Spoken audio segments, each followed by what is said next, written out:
I knew a lot of people that were Murder Inc.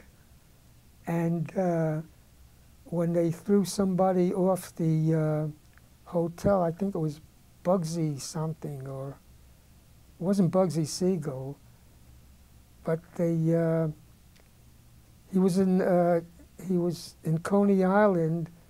He was a big crook, and the police had put him away in a hotel in Coney Island to protect him.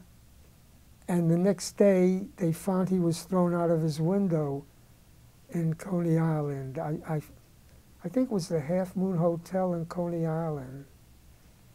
And